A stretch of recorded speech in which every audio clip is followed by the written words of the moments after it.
Cara FYP di TikTok tahun 2024. Buat teman-teman semua di sini yang adalah content creator, affiliate, maupun seller yang berjualan di TikTok Shop, pasti kalian membuat konten setiap hari atau mungkin lagi kebingungan nih. Kok kayaknya tiap kali gue buat konten, views-nya buruk banget dan gimana caranya supaya akun kita di TikTok itu bisa growth to the next level. Algoritma yang selalu berubah tanpa kita ketahui, namun yang pasti kita sebagai kreator pasti ingin video kita FYP. FYP bisa mengubah algoritma akun kita menjadi lebih baik, bahkan bisa membuat orderan yang sangat banyak kalau kalian adalah afiliator atau seller di TikTok Shop. Jadi yuk kita bahas apa sih yang harus kita lakukan biar video kita bisa FYP di tahun 2024. What's up guys? Welcome back with me, Rio Gandhi. Nah, buat teman-teman di sini yang belum pernah melihat channel YouTube ini, Rio Gandhi adalah akun kreator yang akan ngebahas gimana caranya kalian mendapatkan orderan yang lebih banyak ketika jualan online atau mendapatkan bisnis digital favorite kalian atau menghasilkan uang lewat dunia internet. Nah, pada video kali ini gue akan bahas 4 cara supaya video kalian itu bisa lebih mudah FYP dan kalian harus ngebahas apa biar kalian gak kebingungan nih. Kira-kira nanti kedepannya harus kayak gimana biar tentu aja TikTok kalian itu bisa berkembang. Tapi sebelum itu ada baiknya teman-teman untuk like dulu video ini sebagai bentuk terima kasih dan apresiasi kalian karena gue telah membuat video ini khusus untuk kalian dan gue tidak meminta apapun untuk gue gak minta apa-apa lah. Intinya gue hanya minta teman-teman untuk like aja video ini. That's it. Gue gak minta apa-apa. Oke? Gue tunggu sampai hitungan ketiga ya teman-teman ya. 1, 2, 3. Thank you guys yang udah like. Langsung aja kita masuk ke topik pembahasannya. Niche konten. Karena udah makin banyak orang yang membuat konten di TikTok, banyak orang yang ingin FYP. Bahkan yang bukan kreator pun terkadang pengen videonya untuk FYP.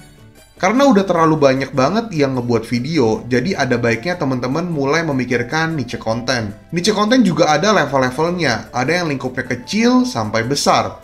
Gue ambil contoh misalnya kalau kalian ambil market niche fashion. Nah, ada sebanyak ini untuk niche konten fashion, tinggal kalian lebih nyaman untuk membahas konten yang mana. Ini pun banyak tipe, kalian mau lebih ke review, lifestyle, atau apa. Banyak konsep yang bisa kalian coba di konten kalian. Trial and error gak masalah sampai nemu yang paling rame tipikal konten yang seperti apa. Kalau kita ngomongin soal niche fashion misalnya, itu kan juga ada banyak sekali pembahasannya. Seperti yang tadi gue udah kasih lihat kalian, misalnya gue pengen reviewnya lebih ke baju cowok. Baju cowok pun ada banyak tipikal, ada yang hoodie, ada yang sweater, ada yang kemeja, ada yang kaos. Udah gitu kan juga pembahasannya juga beda lagi nih. Kalian mau lebih ke apa? Lebih ke review kah? Atau mungkin lebih ke lifestyle? Atau mungkin lebih ke interview orang untuk nanya kira-kira fashion yang paling bagus kalau cowok itu seperti apa? Ada banyak sekali tipikal-tipikal konten. Intinya kalian fokuslah kepada niche konten tersebut. Lalu kalian explore, kalian trial and error. Kira-kira paling rame pembahasan apa yang paling oke di konten kalian yang paling banyak bawa views ke akun kalian. Nah itulah yang bisa kedepannya kalian fokusin. Top 5 type of content.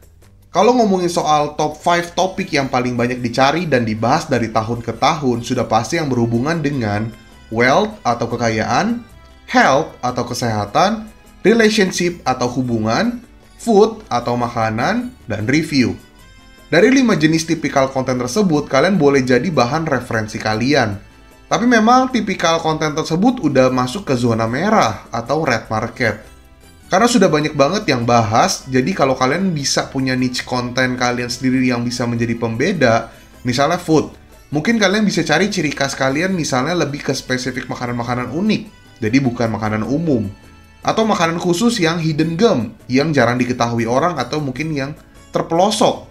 Jadi kalian lebih mudah dapetin engagement dan followers karena kalian punya nilai konten yang berbeda dari kreator yang lain.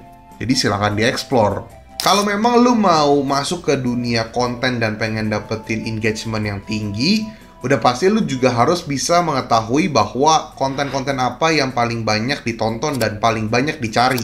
Jadi dua ya, yang banyak ditonton dan banyak dicari. Nah tadi kan 5 jenis tipikal kontennya ada health, wealth, review, ada food, sama relation ya. Jadi kalian boleh explore di bagian hal itu. Reply with video. Jawab pertanyaan dari komentar-komentar video kalian atau bahkan dari video orang lain yang kalian jadikan video. Sekarang TikTok itu kan bisa membuat kalian itu bisa menjawab reply atau menjawab komentar baik dari video kalian atau video orang lain yang dijadikan konten video. Jadi kalian bisa dapat engagement dari dua sisi. Namun yang perlu di note adalah jangan sampai kalian nyenggol atau kepo sama video orang lain. Kalian boleh reply tapi jangan sampai yang gimana-gimana banget. Jadi kalau misalnya kalian bikin konten terus ada yang komen, itu kan kalian bisa jawab lewat video, kalian bisa reply lewat video. Namun TikTok juga memperbolehkan kalian menjawab lewat video, tapi bukan dari video akun kalian, tapi dari video orang lain.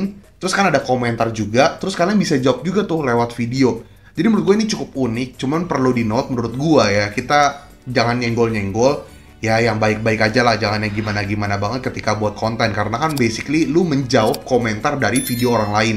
Jadi jangan terlalu yang gimana-gimana banget lah.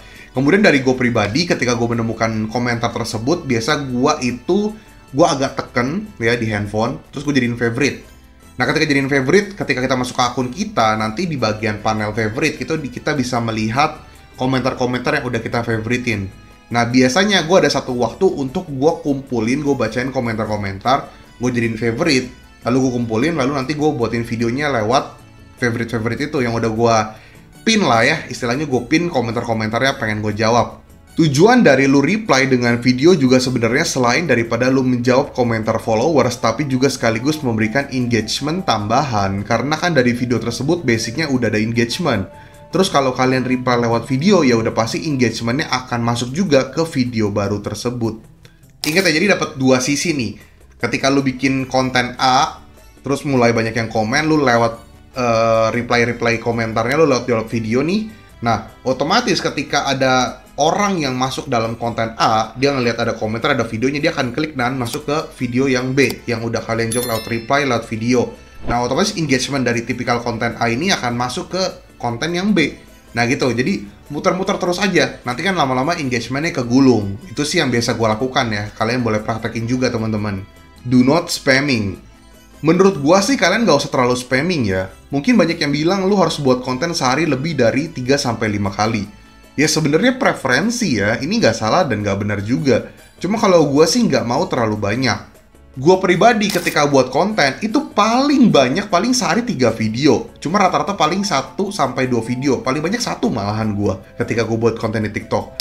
Karena lama-lama kalau lu keseringan buat konten yang banyak, lama-lama gue yakin kualitas konten lu juga pasti akan menurun. Plus kalian juga akan bingung mau bahas apa juga karena tiap hari bikinnya segitu banyak. Gile, lu sehari create konten itu misalnya 5 video per hari, terus kali 7 untuk 1 minggu ya. Berarti 35 video per minggu.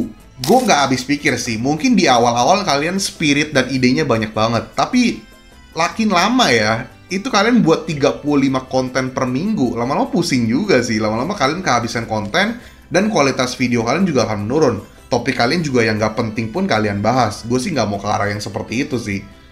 Orang juga bete ngelihat muka lu terus. Jadi menurut gue 1-2 kali per hari aja itu udah cukup banget. Bahkan ada momen dimana kalian cukup ngebuat 1-2 hari itu cuman 1 kali posting. Ya balik lagi, kecuali awal-awal akunnya masih belum terbentuk, belum ada followers, belum ada engagement, terserah deh kalian mau spamming kek, terserah. Cuman nanti lama-lama ketika akunnya udah mulai terbentuk, menurut gue sih nggak usah sehari sampai sebanyak itu. Nanti kalian malah pusing sendiri, percaya sama gue. Udah gitu orang jadi males tonton konten lu karena terlalu banyak juga sehari lu ngeposting video. Nah guys, itu adalah 4 cara supaya kalian bisa FYP di tahun 2024 dan tips and triknya gimana. Jadi gue berharap kalian bisa mendapatkan insight baru dari video ini. Semoga kalian gak pusing lagi mengenai idenya, kalian gak pusing lagi harus eksekusinya seperti apa.